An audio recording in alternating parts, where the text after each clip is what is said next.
Hafade, Tirawami, and welcome to Marianas Stories, brought to you by the Northern Marianas Humanities Council. I am here today with Jim Rayphand, and one of his kids, Jude. We're at their home here in Saipan to talk about fatherhood. Welcome, guys. So, I actually wanted to start off with talking to Jude a little bit about his day today. Jude, tell us, what did you do with your dad today? So we went to East Bay, and to go to East Bay is so you go down to the Lalo, you go down, and then there's there's a little road to East Bay, but then when it cuts off and the red's a little washed out, you just have to walk down, take a left. And did you enjoy your time at East Bay? And today I jumped off the second level for the first time. Congratulations. Does your dad take you on a lot of adventures like this? Nope. Not East Bay, not at East Bay. This is first few times at East Bay. We go to the beach every day. Mm-hmm. What would you say is your favorite thing about your dad? He loves doing stuff. He loves what I love to do, like being a local and stuff. So we sometimes go on adventures, and it was really fun jumping off East Bay with my dad. Cool. That's what I love the most about him, jumping. East Bay? Yeah. You've only been there twice, and that's the most you can. That's the best you can do for me. Yeah. I'm just kidding. Well, thanks. I know at first you said you didn't want to be part of the interview, but so I'll let you have the opportunity to say, what would you like your dad to do with you next? Go to East Bay again. So we'll plan for that, all right? Yeah. All right. Jim, thanks so much for inviting us to your home. Yes, you want to go? You want to go inside now? Go chill. Sure. All right. Thanks, dude. Bye. Thanks. Yes, my pleasure. So we were looking for a perfect dad to talk about fatherhood, because as we know, next week is Father's Day. We didn't find a perfect dad, but I think we found a pretty good one. Well, I don't know, but I'm glad you made that point, because that's actually how you got me to agree to this. Is that there maybe is no such thing as a perfect dad, and No. I'm certainly not. I'm certainly not one. So tell us a little bit about your kids. You have 3. Okay, I actually have 4. Oh, sorry. Yeah, I have 4. 2 of them are already college age, or actually one just graduated college. And then I have 2 in primary school, a 4th grade and a 2nd grader. Jude's a 2nd grader. I spread them out a little bit. Got to keep yourself busy with Yeah, raising right. kids. In your opinion, what makes a good father? Oh boy. So I think the first thing is to clarify that I don't know. I don't know. I don't know what makes a good father. After four kids, Yeah. you're still trying to figure it No. out. Well, that's encouraging for Yeah. all the other dads out there. Yeah. And moms, too. Yeah. So, honestly, I don't know what makes a perfect dad, but I know what I like about being a dad, which is I like seeing my kids happy. I like seeing them. I like seeing them turn out to be nice kids, you know. And Yeah. so, like I said, I've had the pleasure of being a father for the past 22 years now, and so I've still run the gamut. I've got kids in college, and I've got these 2 in primary school.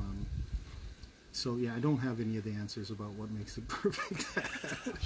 Okay, but I didn't ask what made a perfect dad, but maybe I could rephrase it and say, what kind of father do you aspire to be? Knowing the reality that a lot of times as parents, we don't actually meet the goal that we set for ourselves, but what kind of father do you aim to be in your relationship with your kids? Well, I think just that. I like to have a relationship with the kids, and I've been fortunate. I mean, I really feel blessed to have been a father. I think the best thing is to build a friendship with these guys. I'm hoping that my girls look at me as my 2 older girls look at me as a friend more than just a father. So I think it's really about building that relationship and having a happy experience every time you're together. However you do that. It's a fine line, though. I think it's a fine line between discipline and being the fun dad and being a disciplinarian dad. So again, I really don't have the answer, and I want to make that clear that I think the first thing is you got to come at it with an attitude of, it sounds cliche, but an attitude of gratitude about being a father. Probably I feel like the luckiest guy on earth for just having kids. And so maybe that's what it is. Is you got a good father is someone who appreciates the fact that he's a father. Enjoys the time with the kids. And we do try to build in more fun than anything else. I may be a little neglectful in certain parts because I want him to have fun most of the time. I don't know if that answers your question. I don't know. But I think, where do we start? I mean, again, it's about gratitude. It's about feeling grateful for the opportunity to be a father. Not everybody can be. I don't know. Does that help? Yeah, I think so. You talked about balancing wanting to have your kids to have fun and have fun with them, and then also discipline. How do you find that balance, and how do you discipline your kids when they need correction? I joke about spanking them. I joked about spanking them when you got here, but I don't spank them.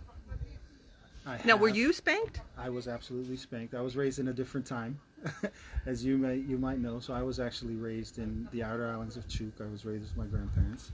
You can imagine in the mid-'70s, we didn't know as much about child psychology as we do today. So we were raised differently for sure. A lot more strict. Sort of spanking was the norm. And I can't say I've never spanked my kids.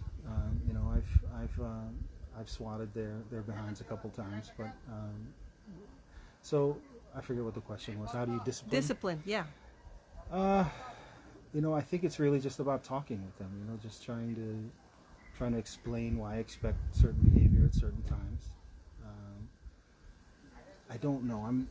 As I said at the beginning, I'm woefully flawed in terms of how to rear these children, right? I'm absolutely. Actually, I still kind of hold a grudge against CHC because I think they lost the manuals on all my kids. They never got a manual on how to do it. So funny. So, I think every kid is different. Every kid reacts differently to certain discipline, if you will. Yeah. But for the most part, it's really just about being consistent in what your expectations are. Again, something I fall short of all the time. I think being consistent in the messaging you give them, being consistent in your own behavior towards them. I think you don't have to be such a harsh disciplinarian to get kids to do what you want them to do. Always keeping in mind that when you do discipline, it really should be more about what's good for the child, right? If you discipline a kid, it really ought to be about, I guess, their safety. You're disciplining for reasons. You don't just, and you might know this too, but you come home some days, you're grouchy, you're tired. You can get a little short with the kids, and it's important to remember that for the most part, for most of the time, it's not their fault that you're tired, right? No, that's so true. Yeah, and there are times too when they might be grumpy and stuff. So you got to kind of balance. Again, it's just about talking with each other. I don't have the answers to that either, but I've been fortunate to have good kids for the most part. That listen. I've got a good support system that basically presents the same expectations, inclusive of their moms, and I guess I should point that out. I'm a single dad, and I've been fortunate that even though I've been single, I've had my kids' moms. We've always kind of agreed on what the expectations is, or what the expectations should be for our kids.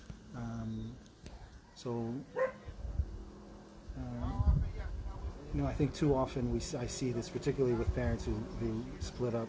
the disagreements and the sort of the more of the clashing rather than the agreeing. So I've been fortunate that I haven't had to deal with that. Like I said, I've been fortunate. I was fortunate and lucky to have fathered these children, and I've been fortunate with the support system that it hasn't been a struggle in that sense. You know, it hasn't been a struggle to raise these kids. It's been more fun than anything.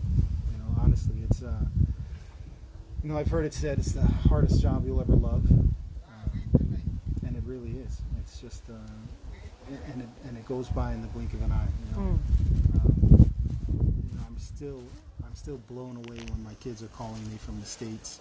I haven't seen them in a couple of years. They've been, you know, working it on their own for the most part for the last few years. So it happens so fast. I think the best thing to do, going back to your original question, what makes a good dad, I think is to enjoy the moment. You know, enjoy the kids while you have them, while they are kids. Does that help at all? Yeah. We're just chatting. Yeah. You talked about how, like, recognizing that each of your kids are different. So, what adjustments did you have to make in making the most of your relationship with your children, them each being different? So, I probably shouldn't say this, but the kids might be different, but I'm the same, right? I expect the same things all the time. So, I haven't had to make adjustments necessarily. You know, I'm the same. I'd like to think I've been the same dad toward my first and now toward my last. A little mix of strict and fun, you know. Mm-hmm. But it's really, I don't know. I hesitate to try to suggest that there's a best way to do it, right? I think it's honestly really just about the moment, you know, and every moment you have, and trying to make the best of each of those moments. You know, it's not. I don't think I've done it too differently for each of the kids. I have 3 girls and 1 son, so they're vastly different. You know, they're very unique in their personalities and all that. But I think my tone, it can go from super strict to super fun, all in one day, right? Mm-hmm.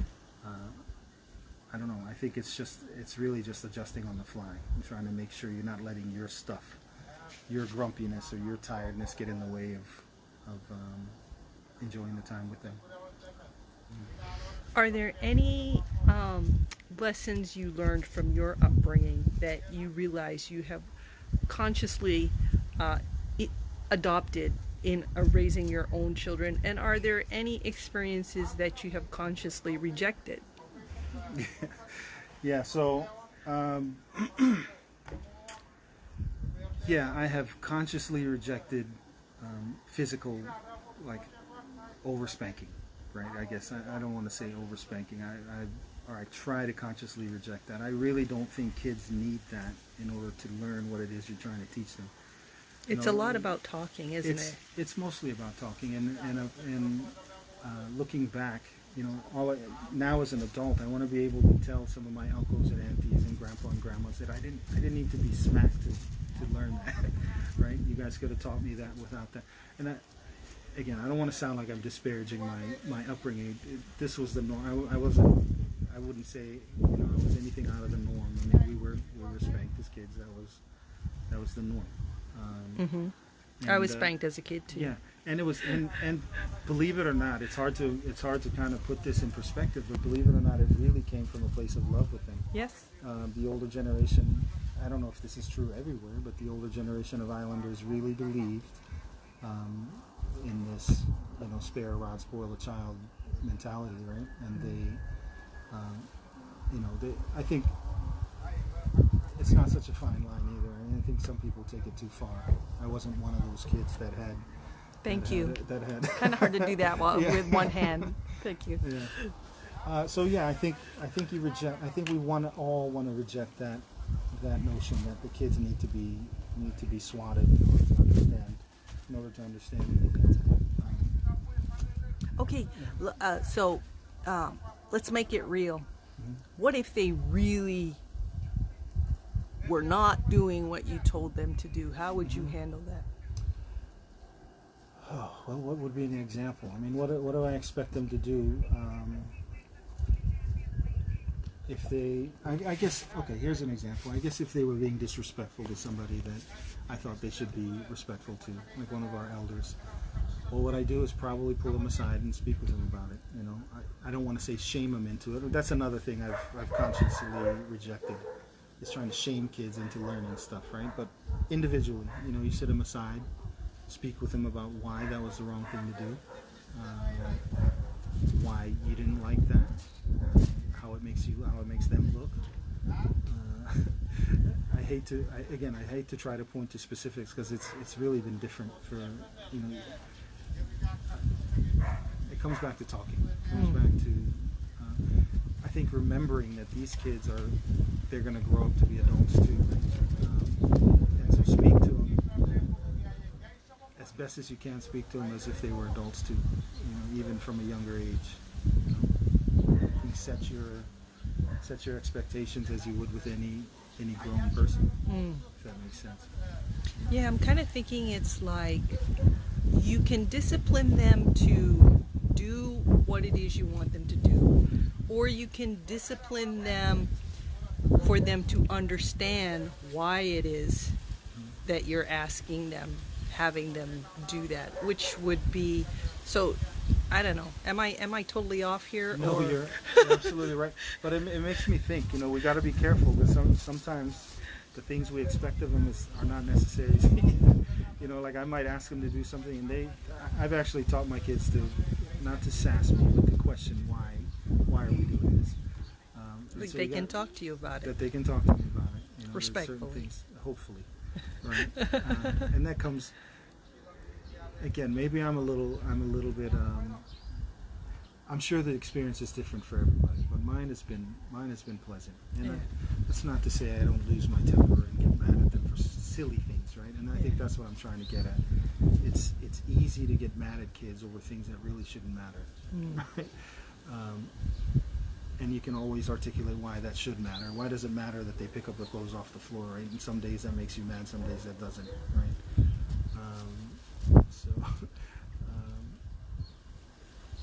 I'm not sure where I'm going with that, other than to say it's really just about talking and explaining why your expectations are what they are, and then being ready to be called out if the expectations don't make sense. Like, what's the point? You know, being ready to be questioned.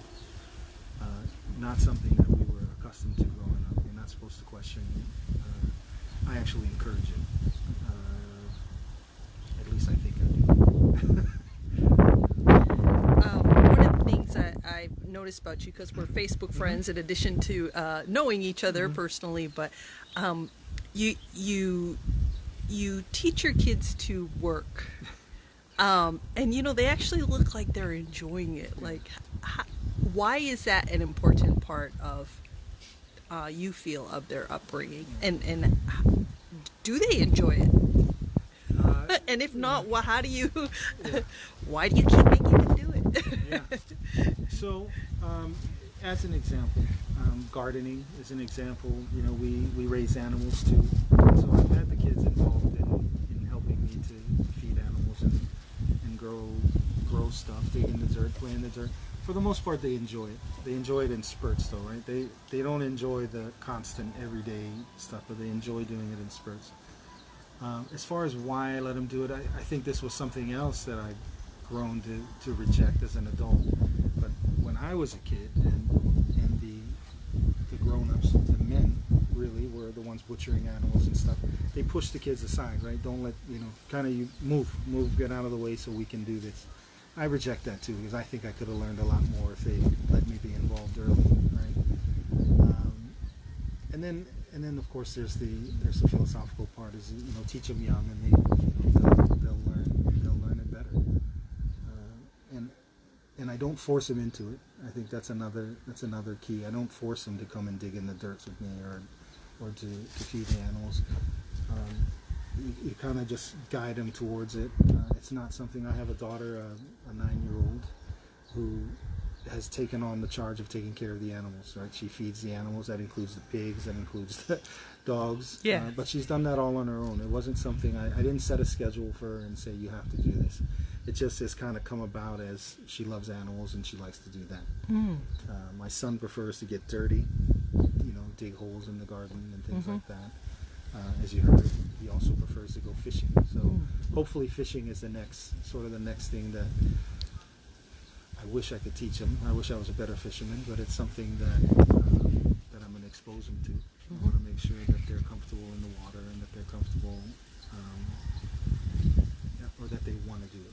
So right now I've got a daughter that rejects that because she doesn't want to kill the fish, right? Because they're animals and she loves them. And I got a son who just can't wait. Right? He's got his own spear gun already. He's constantly in the water.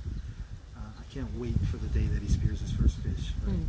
That might be a long ways away, but I think I've gone off on a tangent on what you asked. But I really haven't been very strict about forcing him into doing chores and things like that. I don't think I've had to be.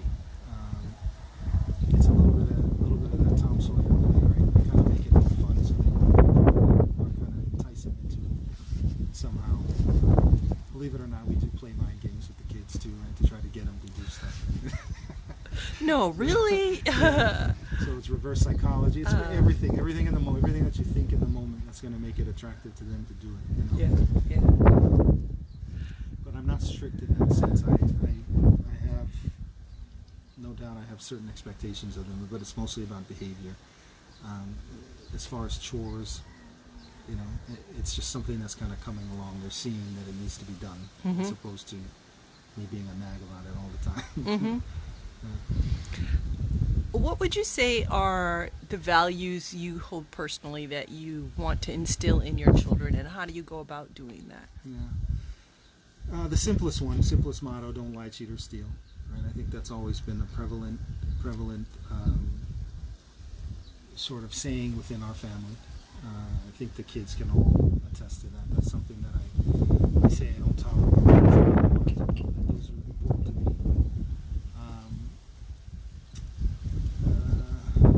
Really, I think respect is a big part of it, and that just comes with our culture. The Islander culture. It's just I expect them to be respectful of people, particularly of their elders and people as such. And then there's also the fun part. I want to make sure that they're having fun. Right? I want to make sure that they're growing up happy and enjoying their own time. I want them to look back and say that they wish they could go back, or wish that. But really, I think at the center of it all, it really comes down to that simple motto: don't lie, cheat, or steal. It's a simple basis for everything else. It's just a matter. We'll see how they turn out. And by the way, I'm not sure that we can measure the success of a dad beyond just every given moment that you have. I don't think you can't say I'm a successful dad because you expect your kids to get somewhere and that makes you successful. I think the only success that I feel or that I enjoy and want out of being a dad is seeing my kids happy. I love seeing them productive. I love seeing them work for what they get. But ultimately, maybe this is true for you, maybe this is true for most parents, but I don't want anything beyond them just to live a happy life. Responsible, but a happy life. Yeah. Does that answer your question? I think so. Values, talking about values. Yeah. So if you could offer any, and I know I love how you keep saying you're not a perfect dad, and you're not, but actually, the proof is in the pudding a little bit. When you came up, your son was very polite, conversive. He went in the house, he got me a drink without you even saying anything. He was open and willing to talk about his feelings with you and how much he loves you, taking him to East Bay. So, like I said, the proof is in the pudding. I think there is some evidence there. So I would ask you then, would you have any words of encouragement or advice to other dads or even moms that you've learned from your experience to make the most of this opportunity, as you say, of parenthood? Let me just say that it's possible that he was playing a mind game with us too, right? He's being all nice because he wants me to take him to East Bay tomorrow. Right? That's a possibility. No, but he was very upfront about that. He said, I was asked, what would you like your dad to do? And he said, go to East Bay. So, yeah. Go ahead. But I like that. No, go ahead. Any words of advice or encouragement, not as a perfect person, but just based on your experience? Yeah, you said this already, and I really hesitate to answer questions like this because I don't know. It's different for everybody. Ultimately, know that it's... let me start again. I think, first of all, if you're going to be a father, make sure you're ready for it. You know, make sure it's something you want. I was having this discussion with somebody about teachers and going into the classroom, and how at the very basic level, what you should be required to do as a teacher is you gotta like kids, right? You gotta, that would be helpful. If you're gonna be a teacher, you have to have some inherent love of children, you know, to teach. Same goes for parents. I think it's really it would be really hard to be a parent if you didn't like your kids, you know. So, not that everybody plans to be a parent, but I think for me, it was something I always wanted, right? I always wanted to be a dad. And so the first thing is to make sure you like them, you like your kids, or you want kids. And then enjoy those moments with them, you know, as much as possible. It's a pretty awesome responsibility though too, right? We don't want to bring kids into this world who are going to run amok and be completely undisciplined too, right? So it's a fine line between disciplining and enjoying the time with them. What was the question again? Advice or inspirational words from your experience.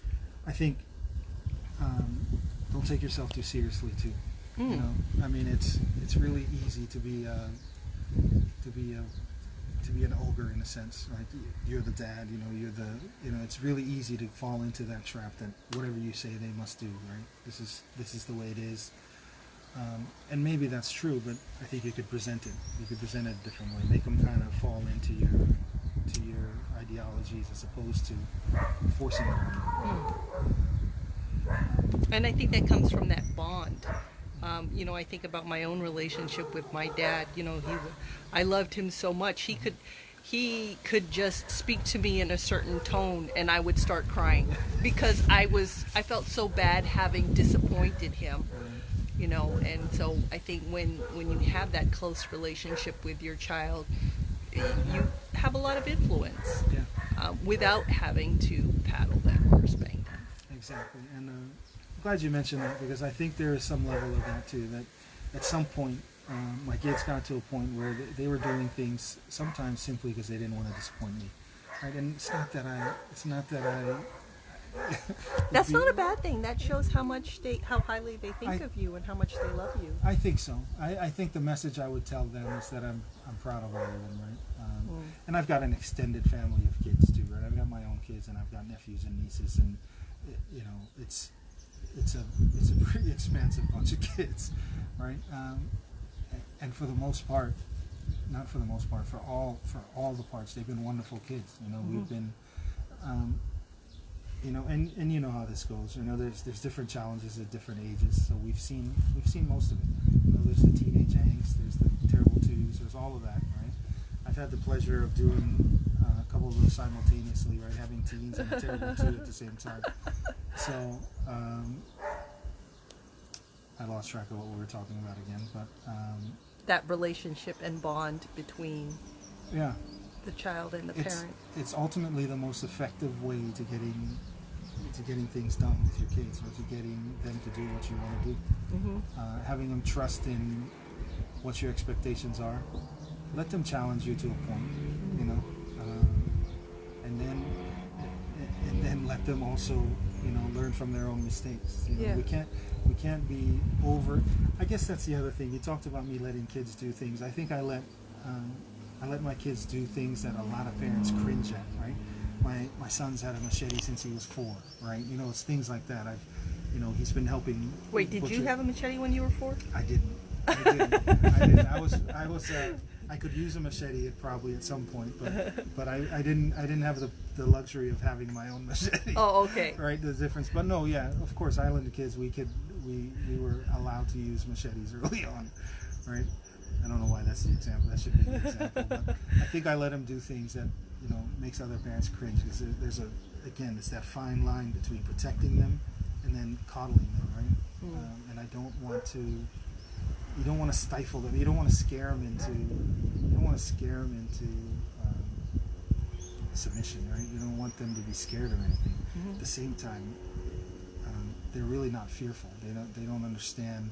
Early on, they don't. My son doesn't understand the currents. He'll jump off the cliff and not even understand, how he could get washed out and things like that. So, again, off on a tangent, but I forgot where we were at. As far as other things to remember, you're gonna struggle. I mean, I think all parents, we go through these. At least I do. I go through these phases of feeling really inadequate, right? As a parent, and it's a pretty rough. It's a psychological battle to convince yourself, that you've got, these kids count on you all the way, right? What they don't see is that we struggle internally. Some of us, maybe others don't. And again, just know that you can work your way out of that. It's not very easy being a parent, but if you can find that balance with how much joy it brings you, I think that's really what you want. I just thought of something else. We're talking a lot about how you are raising your kids. One of the things I've found very valuable as a parent is what I have been able to learn from my son. When I stopped having all the answers, of course. That's exactly right. We'd like to say we have all the answers, but we don't, and we can learn as much from them as they learn from. That's true for teachers. I keep referencing teachers, but I remember my first year of teaching, I felt like I learned more from the students than I actually taught. Right? The same thing as a parent, and that's probably another thing. You're learning something every day. There's just different reactions to different things on a constant basis. I don't know, but you're right. I think we learn as much as we teach, and we don't have all the answers. So if we had a list, what's the list? You don't have all the answers. You're going to struggle. Enjoy the moment.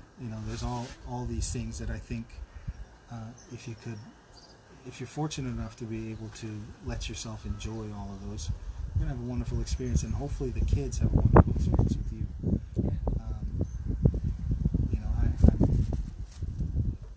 I've had, like I said, my older girls, I think we've got pretty good relationships now, albeit distant relationship now. I can't wait to have them back home. I keep encouraging them. That's another thing. I actually like it when they don't listen to me in some instances, right? I tell them, this is what I want you to do. And when they go off and do their own thing and they succeed at it, that's a real pleasure for me, right? So, I don't know, hopefully that makes sense. Yeah. It just shows that there's no cookie cutter, perfect fatherhood relationship or parenting relationship, and things can still turn out beautiful. Yeah, and I if we take anything away from this, maybe you ought to call it perspectives of an imperfect father, right? Or something that, this is not really about trying to suggest that this is the way to do it, but basically sharing my thoughts on, this absolute, I can't think of anything better, any higher purpose in life than to raise kids and enjoy the time with them. It's really been enjoyable. Something we haven't talked about, and something again that I think I've been lacking on, but is introducing some level of spirituality in your kids' lives, right? Whether it's religion or, for me it was Bible. I wanted to introduce some Bible, and I don't go to church anymore. We don't read the Bible, but any opportunity you get, I think introduce them to it. Let them understand, let them get some of that. I was raised both in the Catholic Church and the Protestant Church as a kid. Different styles, but again, the message is there. The message of Christianity, I think, is good, or whatever religion that promotes peace peace and love, right? So that's another. I think that's another aspect. If you can take time to nourish their spirituality, I think it's an important concept. Whether I've done that or not, it remains to be seen. Well, I really want to thank you for allowing us to chat with you today. I know you were reluctant in the beginning. We got a late start today because one of us couldn't find their way to your house. I'm not going to say who it was, but between me and you, one of us couldn't find their way here. But like you said, just sharing your experiences and hopefully providing some insight that may inspire and encourage some other parents as well, especially fathers. Any final thoughts? Well, I appreciate the opportunity. You're right. I was very, very trepidatious about Why? about doing this. Why were you hesitant? I think, among other things, I'm worried that this will come across as you and I suggesting that this is how it's supposed to be, right? Yeah. And we know that's not. I know. I want the message to be clear that all fathers were going to have different experiences with different kids. Some more happy than others, and I didn't want to come across as being didactic or preaching. Is what I was worried about. I don't think we've done that. I think we've sufficiently kept it real. Yeah, we have sufficiently clarified that this is about there is no such thing as a perfect dad, and so I think that was important to me. I do think that fatherhood is a much more serious endeavor than some people take it for. This is not something that you should go into. Even discussing it, right, makes me feel nervous, right? But I think people need to understand how important it is, what an important role it is in another human being's life. And so I guess that's what I was nervous about. I didn't want to come across preachy, and I don't want to miss the opportunity to get people to understand how important it is. Does that sound okay? That sounds great, Jim. Well, we've been chatting today with Jim Rayphand here at his home about fatherhood. Thanks, Jim. My pleasure. Thank you very much. And I think we want to wish all of the fathers a happy Father's Day and happy Father's Day to you. Thank you. Next Sunday. And hope that you've been encouraged by our chat today. As Jim said, not a sermon on fatherhood, but just sharing the realities, the joys, some of the downs, the downers, but mostly the joys. And so we hope that you've enjoyed today's chat, and we look forward to sharing another story of an ordinary person with an extraordinary story next month here on Marianas Stories. Thanks so much, and Thank you very much. We'll see you next month.